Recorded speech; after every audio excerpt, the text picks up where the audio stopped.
Week 2 public impeachment hearings kicked off on Capitol Hill today. The former White House Russia expert, as well as an official with the American Embassy in Ukraine, were grilled by Republicans on the House Intel Committee. The final public impeachment hearing of the week features former White House advisor Dr. Fiona Hill and Ukraine Embassy counselor David Holmes. The hearing mostly focused on the experience of Dr. Hill.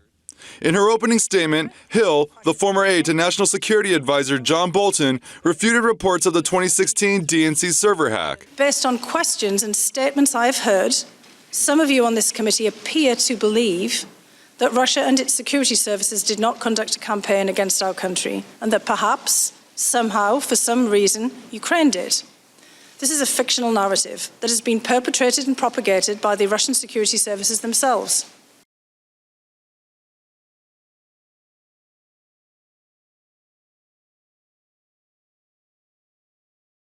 Tonight, President Trump intervening again to defend embattled Navy SEAL Chief Eddie Gallagher, saying he will not let the Navy strip Gallagher of his status as a SEAL. The president tweeting today, the Navy will not be taking away warfighter and Navy SEAL Eddie Gallagher's Trident pin. This case was handled very badly from the beginning. A U.S. official tells NBC News that the Navy is aware of the tweet and has requested further guidance. It comes days after President Trump ordered Gallagher's rank restored. After he was demoted, following a widely covered trial in which Gallagher was acquitted of murder and war crimes, but found guilty of posing with the corpse of a teenage ISIS fighter.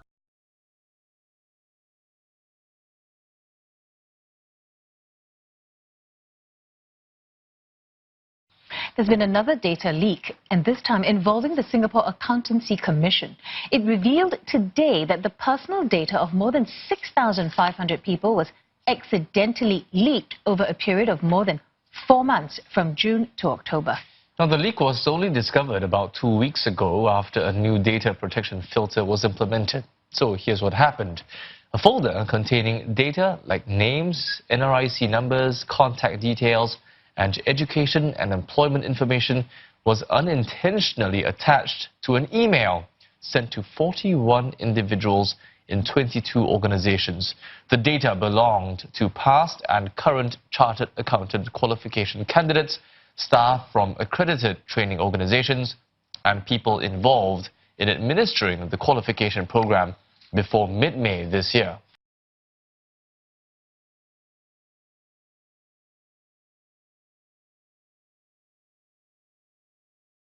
I was only 17 years old. I was a little girl. It took me a long time to break free from his mind control and abuse. It wasn't a clean break either. I still have flashbacks. It still hurts. And like I said, I am still scared.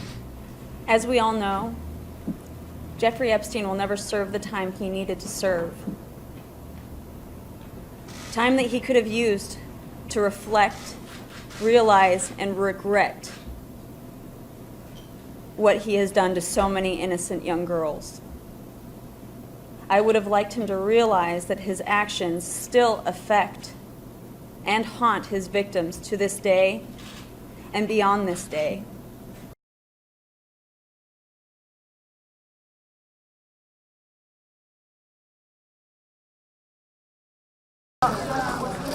It all began as a massive funeral procession, a tribute to some of the victims of a standoff with police forces on Tuesday.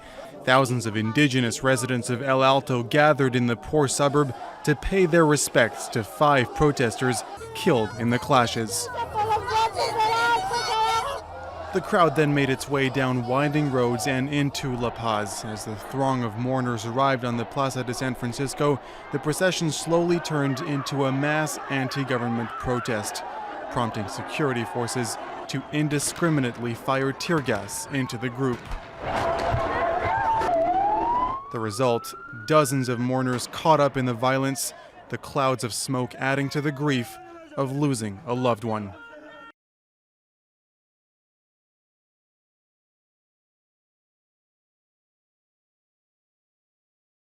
The state of Colorado is battling a force that has closed more than 40 schools, raising more questions than answers about the cause, what it could be. and how this massive virus that nobody really knows what it is can be stopped. The outbreak of what officials are calling an unprecedented virus has forced more than 40 schools to close in Colorado after the illness hit hundreds of students. The location is one of Colorado's largest school districts in Mesa County Valley School District 51, which serves more than 22,000 students and nearly 3,000 teachers and staff. The district claims the virus is extremely contagious. The symptoms include vomiting and fever, and the illness was spreading quickly through schools. In a statement, the district's nursing coordinator said, quote, "It appears that there is now a second related virus that is affecting."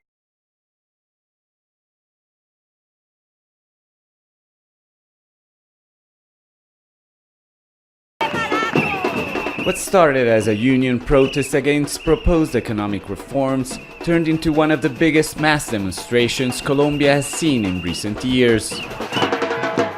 As pensioners, students, teachers, and a growing section of Colombia's middle class joined forces to demonstrate anger and dissatisfaction with the right-wing government of President Iván Duque. Despite heavy rain, hundreds of thousands rallied in downtown Bogotá and a number of cities across Colombia. Protesters say they were inspired by the unrest in other countries in the region and by a growing array of grievances.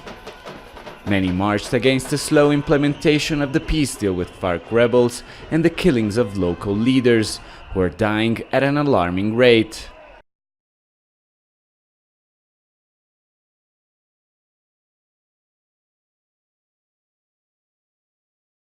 Imagine a plane that's able to take off and land anywhere and on any surface. Well, this could soon be a reality. A South African engineer is building the West's first take-off and landing business jet. From the outside, it looks like an ordinary jet. But this South African innovation is set to revolutionize the aviation industry. The Pegasus business jet is about to change how the world's elite travels and how businesses operate. It's designed with the capability to land on any surface, such as rooftops, yachts, grass, or gravel. Available in a 6- or 8-seater version, it has a cruise speed of 796 kilometers an hour, and it's also able to do up to 6.5 hours of flying time.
All right, let's show the glass demo.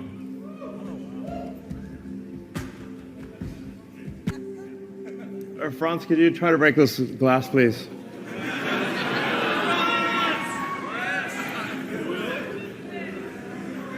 Yeah.